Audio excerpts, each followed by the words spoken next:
Star Wars, Maul, Shadow Lord Season 1's ending was an action-packed installment, filled with intriguing promises for the future and a huge Star Wars cameo. The ending of Maul, Shadow Lord Episode 8 left the show's main characters in a difficult position as they looked to escape the Empire. In the Season 1 finale, this brought the full might of the Imperials down upon them, from more of Star Wars Inquisitors to something, or someone, even stronger. Maul, Shadow Lord Episode 9 focused on the Inquisitors, before its cliffhanger ending introduced none other than Darth Vader himself as a threat to Maul, Devon, Daki, the Lawsons, and their fragile alliance.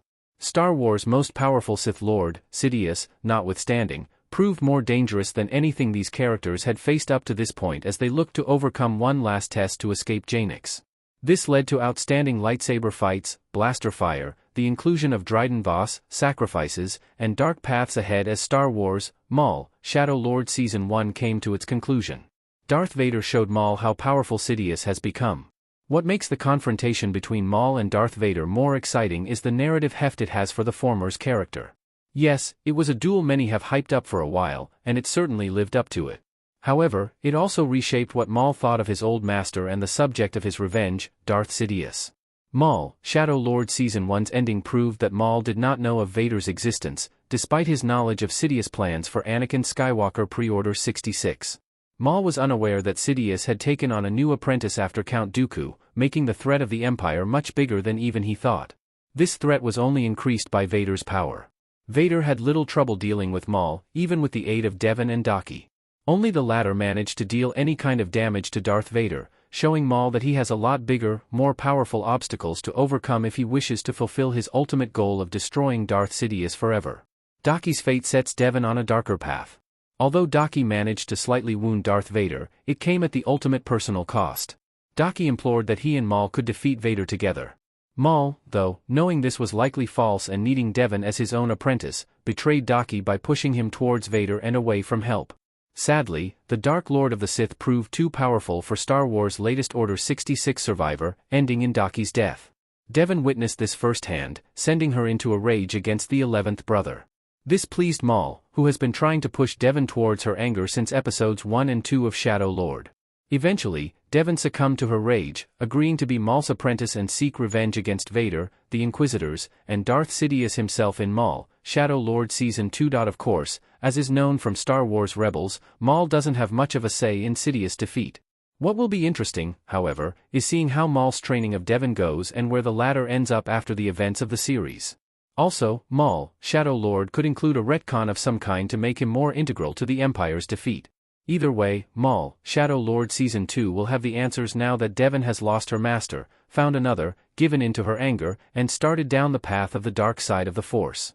Captain Lawson's fate explained. What does it mean for Riley? Copyright Disney Plus / courtesy Everett Collection. One of the more ambiguous parts of Maul, Shadow Lord Season 1's ending was the fate of Brander Lawson. After being pinned down by the Empire's forces, Dryden Voss and his Crimson Dawn ship came to their rescue. Riley, Two Boots, and Vario managed to reach the safety of the shuttle, but only after being separated from Brander. In order to ensure his son reached safety, Lawson stumbled out into the fog of Janix's jungle with an Imperial cannon, drawing fire away from Riley and Two Boots. Intriguingly, Maul, Shadow Lord adhered to a TV trope. We did not see Brander die, meaning he likely will live on. Maul, Shadow Lord Season 2 could explain what became of Brander, setting up a new story for him. Moreover, Brander's perceived death could send Riley down a darker path, much like Daki's did for Devon. Riley could now be influenced by Maul, Dryden Voss, and Vario, with only Two Boots as a buffer. Two Boots has been tasked with taking Riley to his mother, who herself works for the Empire. Regardless of where Riley ends up, his future seems darker than his past. Maul, Shadow Lord's Inquisitors will return. Merrick and the 11th brother have been key antagonists in Maul, Shadow Lord Season 1, with the ending of the show, and the future events of the Star Wars timeline involving Ahsoka Tano, confirming they will return. Both Inquisitors eventually live on to have confrontations with Ahsoka, and neither had a definitive death scene here. While Merrick was thrown off a bridge into the fog of Janix by Daki, this likely wouldn't have killed him. The 11th brother was then shown retreating after Devon gave in to her rage, leaving the former Jedi for Vader.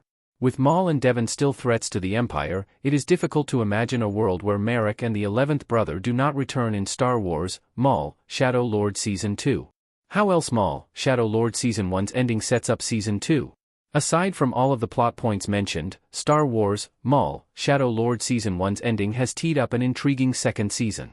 Of course, the biggest tease for this is the inclusion of Dryden Voss. Dryden stated that he would aid Maul in escaping Janix, so long as the latter kills the former's boss and the current leader of Crimson Dawn, Rintaro. As is known from the ending of Solo, a Star Wars story, Maul eventually becomes the shadow boss of Crimson Dawn himself. Therefore, Maul, Shadow Lord Season 2 will likely focus on Maul's plan to kill Rintaro and take Crimson Dawn for himself. How Devon plays into this amongst her training will be intriguing to see, as will the fates of Riley, Two Boots, Vario, and the show's other supporting characters. Some, like Daki and Icarus, sacrifice themselves for their family. However, the shroud of the dark side lingers over those who remain, setting up Star Wars, Maul, Shadow Lord for a compelling continuation.